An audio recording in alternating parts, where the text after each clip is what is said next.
You can see how loose that is in that hole. That's no good. And there's the gear. Okay, I'm going to measure this bullet. And it measures almost 877. So it's basically 7/8. 875 would be 7/8 of an inch. You can see it just screws off of here. And that's where your speedometer cable would normally screw into right there.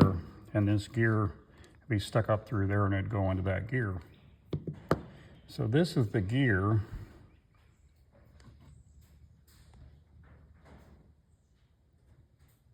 And again, it doesn't look too bad.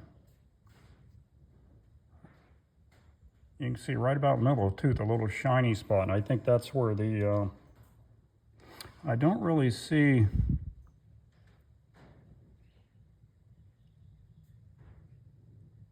actually it looks like it's running off just a little bit, doesn't it? But that's in and out. I would have to put a spacer behind this to move it out a little bit, so I don't know if there's much I can do about that. So, and the way it's hitting, it should be okay. So I don't think it's that. I really think it has to do with this piece here. This piece doesn't look worn, and like I said, it measures 7/8. So I'm going to measure the hole in the transmission housing and see what it measures. I'm going to use a snap gauge.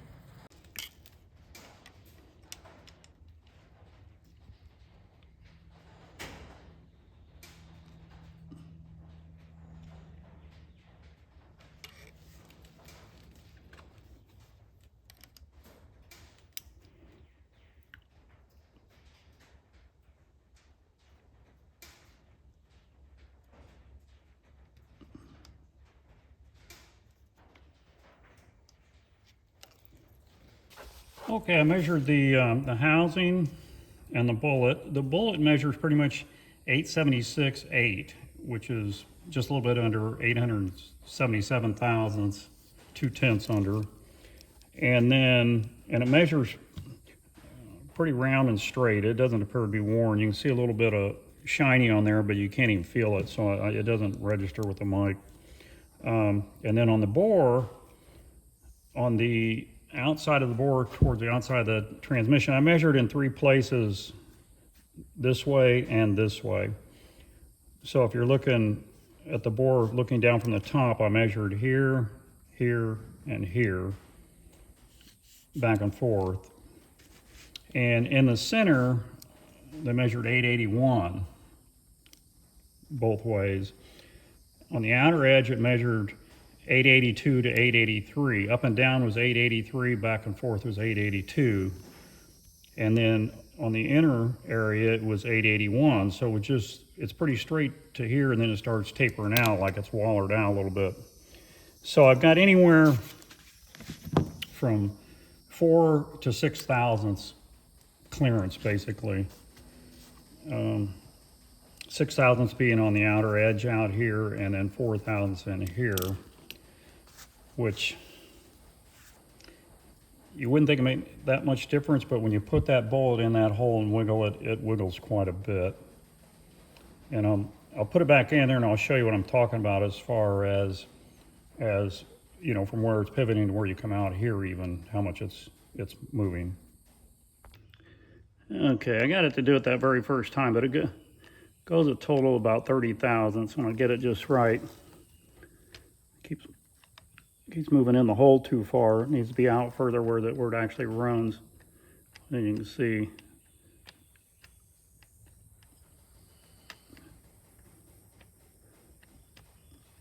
I get it just right where it runs. It's about 30 thousandths total run out. So, and that's just going a little bit from the face out. So if you take it, you pull it out, and you go from the face in, you have that much distance plus the gear out here. So at 30, probably out here, it's probably moving 50 thousandths. Okay, so if you look at the teeth, they're probably about 60 thousandths maybe deep. So I could see where that could kind of cause it to bind up or bounce across the tooth every once in a while as that moves. So I'm hoping that's going to take care of my problem. What I'm going to do is, the quickest way to do it would be to just knurl this and then turn it back down to where I only had a thousandth or two clearance, but then it's going to eat in that bore. So I'm going to machine a whole new one of these, the right size. I'm probably going to make it probably about 4 thousandths bigger, roughly. I just want it to where it'll just slip in that hole. Okay, the next thing we're going to do is machine this new bullet. This is the old one, and there's two things I'm going to change on my new one from this old one, and I'll show you here on my drawing and on this part. This is a sketch I made up of the new one I want to make.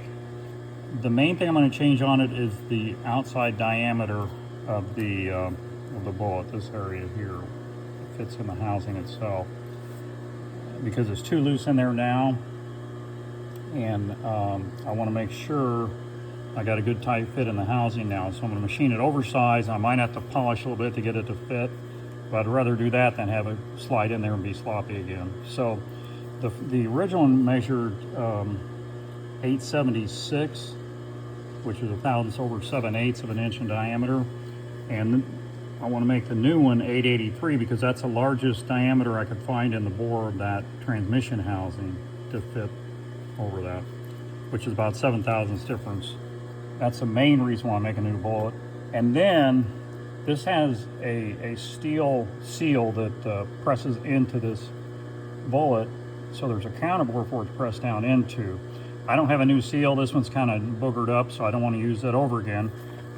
So what I'm going to do is I'm going to machine an O-ring groove to fit this O-ring, and it will sit in there in the groove like that.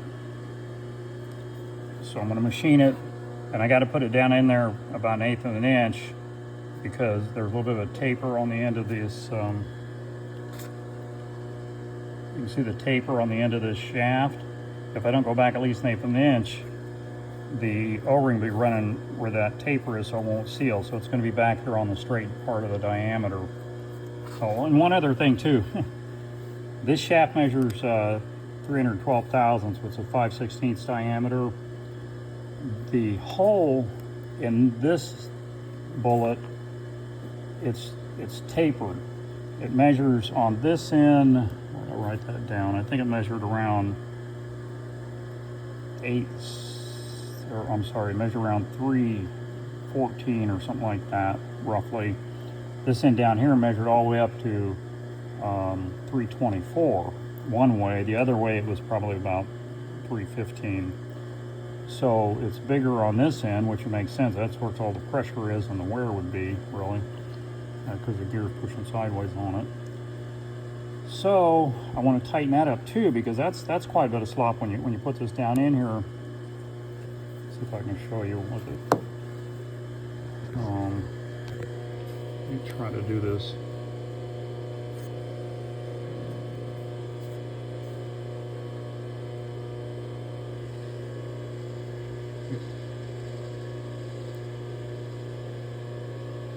You can see how much, I can't really show you because I can't hold it and do this at the same time. So I'll put this up in the lathe. When I'm all done, I'll show you how much slop it had in it. But anyway, it's way too loose. So I'm gonna drill and ream this with a 1/1000 over reamer. So I should end up with about 2/1000 clearance in here once I get all done. So that'll tighten this up also. This has oil grooves in it, and I'm going to grease it up real good before I put it in there, so lubrication shouldn't be a problem. Okay, so let me get the camera set up and we'll start doing that.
So I have the area ready to be threaded here. I've got the relief back here, the relief up front. I've got this hole drilled and reamed for 5/16, and then you can see in there, we just finished cutting the snap ring groove down on the bottom of that. You can see it right there. I have to deburr the edge of it there.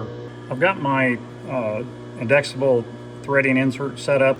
What little bit I'm doing here, I could just go ahead and thread that without any support out here, but I'm hanging out a little ways and I don't want it to screw up. So I'm just going to run this live center in, and you can see I've cut a little chamfer in there with a center drill, so it'll sit into that and pocket down and fit nice and tight.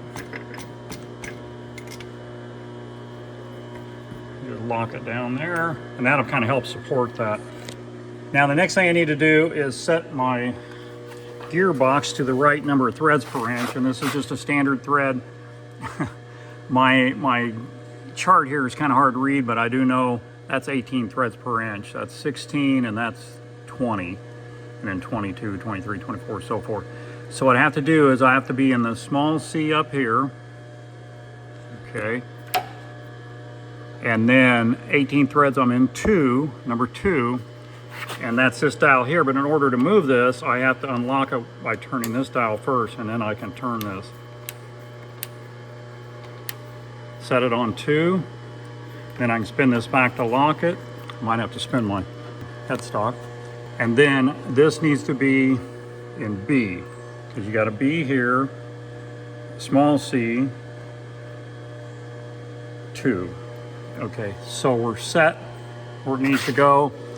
And this reverses my lead screw for threads, and it's down and it's pointing towards the headstock. That's the direction I want to go. If you were doing left-hand threads, you would flip it up here to this setting, and then it would feed away from the headstock.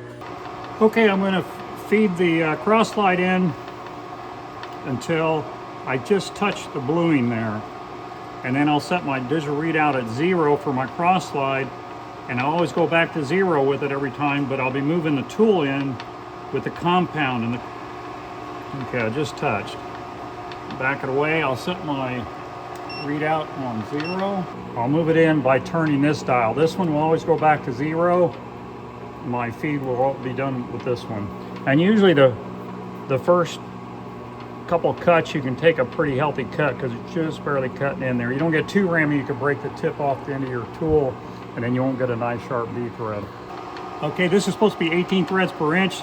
So what I'll do is, I've got my thread gauge here with the 18 threads per inch blade sticking out. So I'll just skim this now. I'm going to engage the half nut.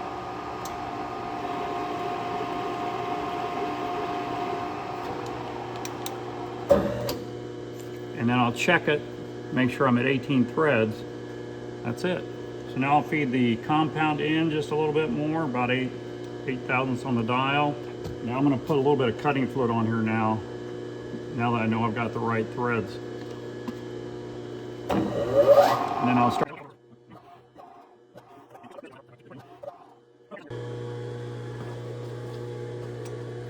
Okay, so I lift up on this and it'll feed across and take a cut.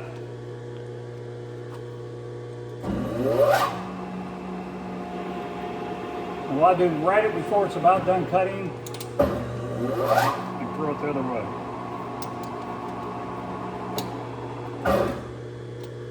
Stop it.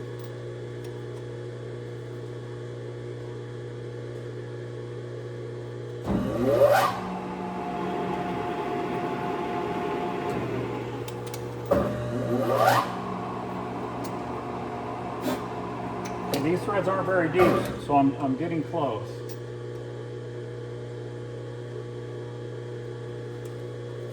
Kind of wipe them off, make sure I'm not going too deep. I'm going to make this one last pass here, and then I'm going to check my threads.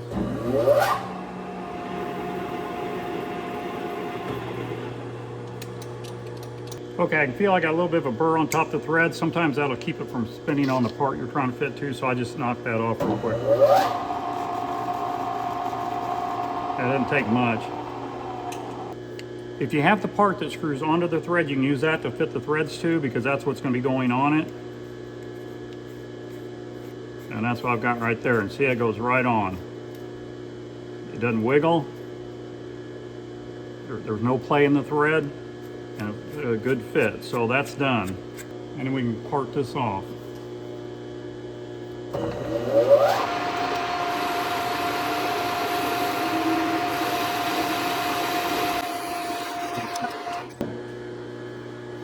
Okay, we have to cut this taper on here now. So what I'm going to do is I'm going to have to rotate this around to 25 degrees.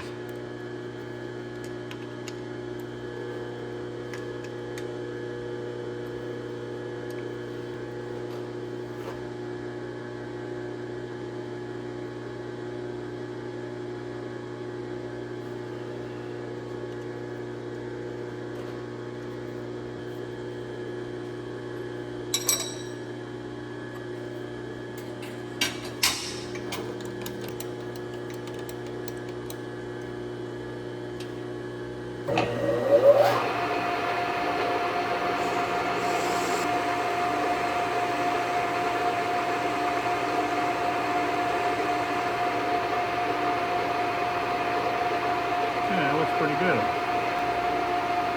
And then break this sharp edge right here.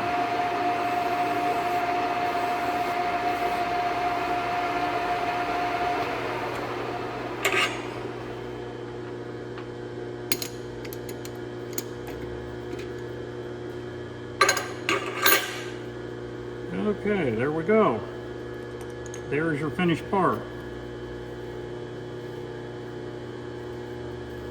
Okay, I'm gonna come in. I got a measurement off of this one down to the back side of the groove there. So I'm gonna come down and mark this one.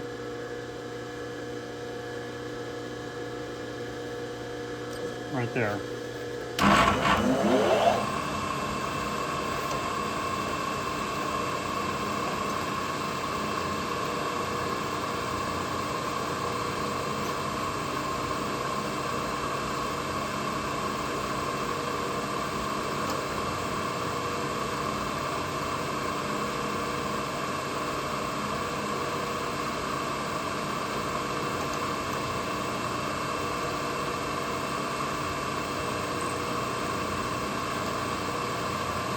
Okay, I just touched off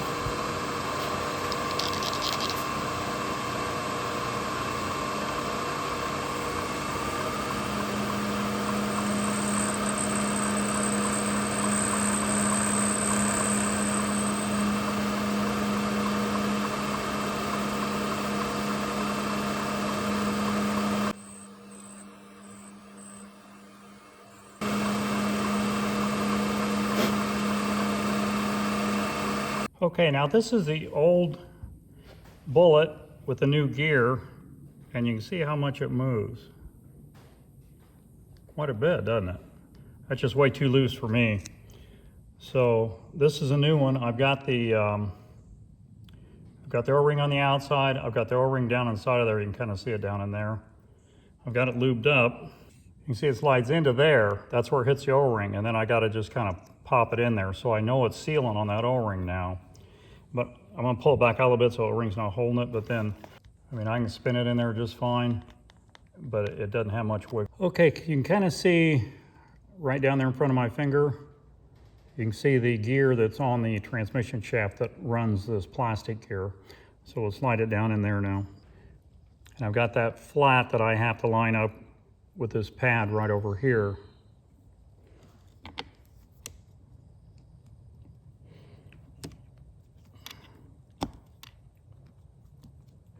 Okay, and you can see how this is flat on the end and it goes tight against that. So once I put this on here, and see my threads line up. Can you see that? This lines up with that hole there, and I've got a 1/4-inch bolt that goes in there.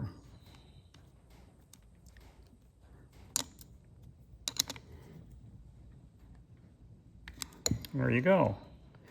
And we're set. And that's what you have to do to fix that. So I'm pretty confident that's going to take care of my speedometer issues. I really think I was just too sloppy loose in there, and between this being loose on the housing and the gear being loose in this Bullet, it compounded the error, so it was bouncing out of that other gear. I'm confident that's what was happening. Or I'll say I'm 99% confident. How's that? We'll know once it's all put back together. And if it's still bouncing after I put it back together, I think I'm probably gonna go and buy some Dakota gauges that are GPS located. So I won't need this speedometer drive anymore. The speedometer will be a GPS speedometer. So. Hey, did anyone notice what I forgot to do after I cut the slot in it? I forgot to put that O-ring groove in it. So now we're set back up in the lathe to do this before we assemble it.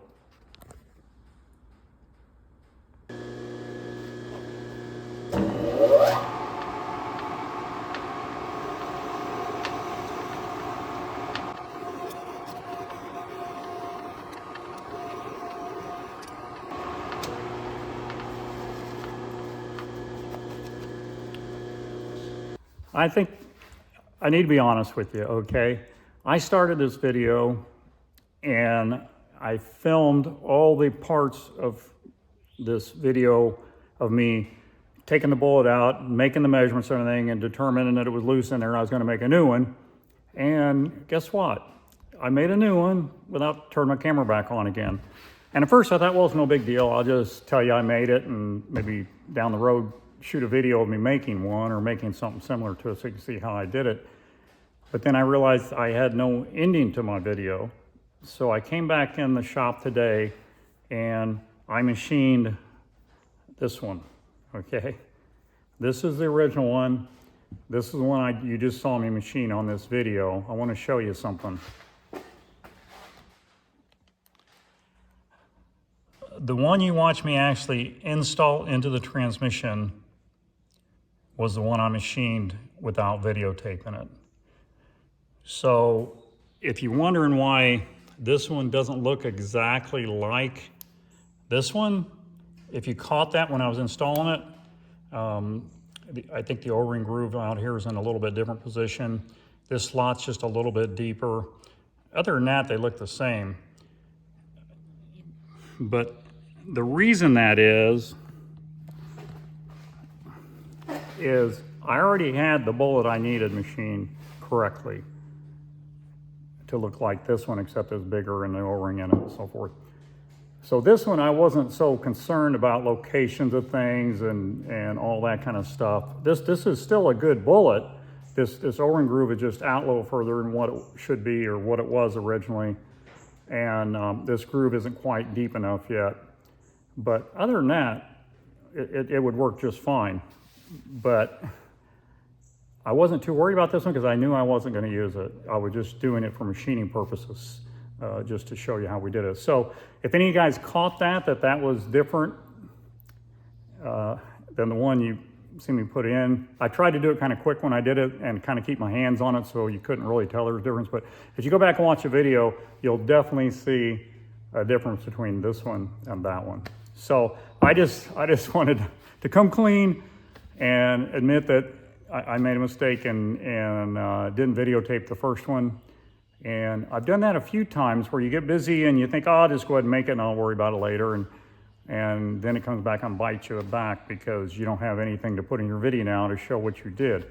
So hopefully when I machine this one, it shows you exactly what I did on the other one as far as the procedures and all that and how to thread and how to cut your O-ring grooves, things like that. That's mainly what I was wanting to get the point across on. So I just thought I'd be honest with you guys and show you, hey, I make a mistake.